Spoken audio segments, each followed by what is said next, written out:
Hey guys, welcome to the Deadening. This is the group where we objectively test automotive sound deadening products, things like Dynamat, Second Skin, what are known as constrained layer dampers to reduce resonance. So today's video, we're gonna go over the test rig that I built. We're gonna show you how I built it, why I built it. I'll go over a little bit of what the previous test rig that I used several years back was. And then I'll show you the advantages and disadvantages, what it can and can't do. So if you have any questions or comments, go ahead and shoot a comment down below. Go ahead and like, share, subscribe to the video. Subscribe to the channel, hit the notification bell. We're gonna be continually putting out videos on at least a weekly basis now. So we'll go ahead and start going over what the test rig is and what it does, and we'll go from there. So this is the test rig. This is about 1,000 pounds.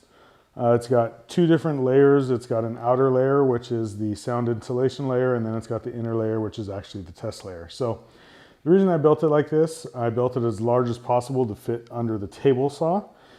The previous test rig I had was not insulated from the outside world, so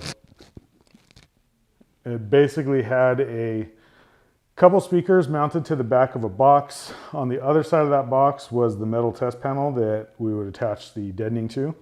Set the microphone up, measure it, and then the back half of the box was covered with another box to prevent the microphone from picking up sound from the back side of the speakers. Now the problem with that was there was no sound insulation, so this was in the office of my house, which is right next to the HVAC system. Anytime that would kick on, it would be picked up in the mic. Temperature changes made a big difference. This way it allows us to control the temperature and the sound in the actual rig. So what I'm going to do is I'm going to go ahead and fire up the laptop, which is over here on the rolling cart, and we'll show you how much of an effect that insulation has based on ambient noise. So give me a second, I'll start the computer up. While I'm doing that, I'll show you essentially the drive unit for this is a mini DSP ICE amplifier. It's 2 channels at 125 watts each.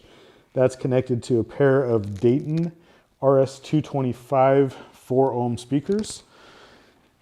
And the front, we have the ports for controlling the temperature. The top one is where we pump in heat.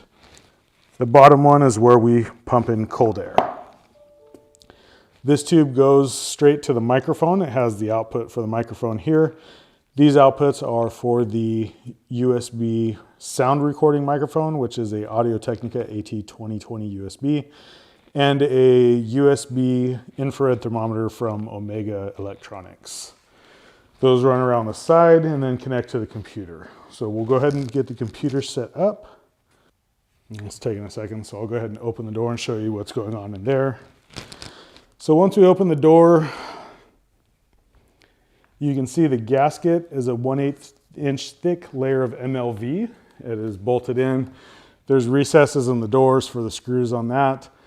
You can see the 1 1/4 inch, 1/8 inch thick magnets in the door. Those connect to these little steel pucks right here. Down here, you've got the actual inner test box. Everything is dual layers, so this is dual layers thick. The second layer is damped with green glue. The actual box itself is also 2 layers thick, also damped with green glue in between the layers. And then this 4 inch section in here, there's actually a section of ribs, which I'll post up right now. Everything in between those ribs is filled in with sand, which is what causes the weight increase in this, but it also keeps any vibration from those speakers from reaching this door. We've got Velcro around the sides in case we test some MLV or other sound barrier products. There is a 1/4 inch thick steel plate that actually holds this whole assembly in. And then there's the 2 actual clamping plates that clamp this steel panel so that we can actually run the tests and remove this. We can use different thicknesses of steel. We can also use aluminum in the future. The only thing preventing me from doing that right now, when I had these powder coated, there were some uneven areas of it, and so I actually had to use some foam to seal this so that it doesn't rattle in here. In the future, it would be nice to actually get something like this surface ground so it's dead flat and it wouldn't cause that issue, but that's several $1,000s for that size material. So over here, you've got the AT2020 USB mic. And here is the Deadening UM6. It's the USB measurement mic. And this is the Omega Electronics infrared thermometer that runs through the USB. So the computer is set up and it didn't actually open. Okay, so what we have here is we have our normal measurement set up through REW. It's set at -15 decibels. That is the loudest we ever measure. And we're gonna go ahead and run a sweep right now with the door open, and you can get the general noise level.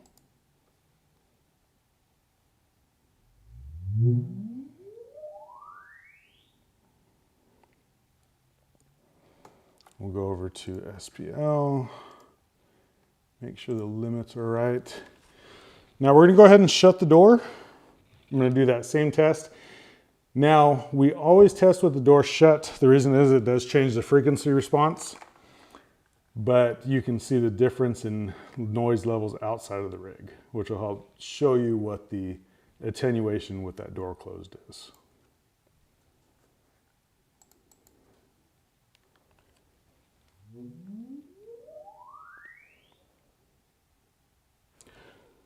So while that's relatively impressive and you can see the frequency response difference, the low end doesn't drop off so quick.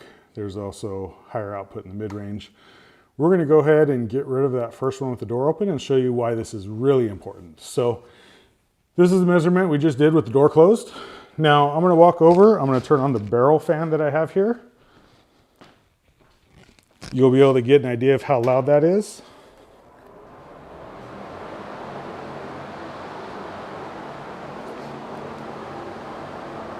And then we're gonna go ahead and do one more measurement with that barrel fan on.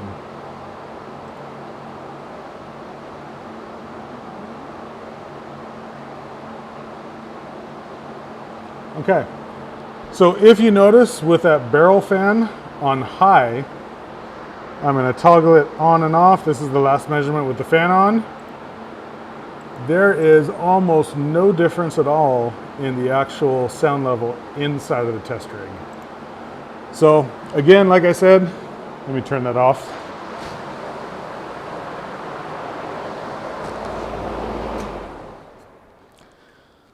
So like I said, the big issue we had with the last test rig was there was no way to really control the sound levels while we were testing because it was open air. This allows us to test at any time. There's a UPS truck that shows up while we're in testing. It's not going to throw out the entire set of tests. It also allows me to control the temperature inside the rig, which is another very important thing that we did not have the ability to do last time. So if we look back in here, we can see that there's both holes in the rock wool for hot air to come in, cold air to go in.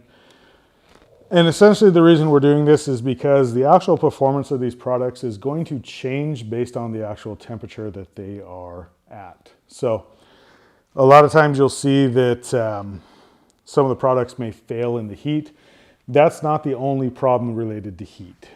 Temperatures do affect the performance. In fact, even with just the bare metal alone, a 2 to 3 degree change in temperature makes a noticeable difference in the actual peak of the resonance on that panel. So that will shift a couple hertz just from a 2 to 3 temperature difference in panel temperature. That's why keeping temperatures consistent is such an important deal. So what I'm going to show you now is why we're using this method, why I'm not using other methods to test. The only other thing that I would likely do in the future is get an accelerometer, but I'm going to show you why that's not going to be as big of a deal as some people make it out to be. So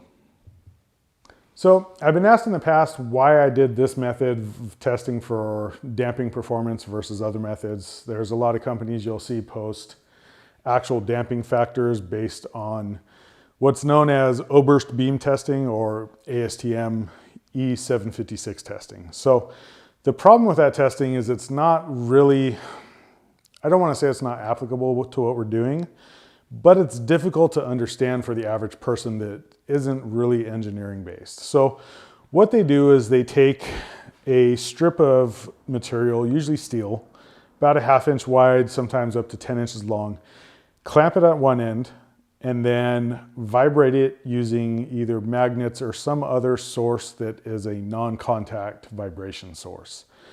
And then so they'll test it without the product, they'll test it with the product, and they'll use some mathematical equations to get what's called damping factor. Now, that is really useful if you're an engineer and if you have access to FEA programs where you can actually input what you're wanting to do with it and figure out if that'll work for you. For the vast majority of people that are watching this channel, car audio people, we don't have access to that stuff. We're not going to have access to that stuff. Not only that, it's a little different. We are not damping metal panels that are only clamped on one end. We're damping metal panels that are either riveted in place or they're welded in place or they have spot welds all the way around them with some panel seals. So we're damping fully constrained pieces of metal that are attached on all edges all the way around in most cases. So this allows me to actually show you what it's going to look like in a frequency response graph and using waterfall plots, which are a lot more understandable to most people that are going to be interested in this type of product for automotive use. So what I'll do now is I'll show you why this is useful. I'm also going to show why it's not such a big difference between a microphone and using an accelerometer on the panel itself. So we're back at the computer now, and what I'm going to show you, I'm going to bring up the first measurements in the computer that come up. Let me close all these out. And like I said, I'm just going to bring up the first measurements in here. It's not anything other than what comes up first. So it's going to be, okay, so it's one of the resonance tests. I'm going to go ahead and open both of these real quick. So this is going to be the 15 or negative 15 decibel resonance test at 78 degrees F with and without being treated.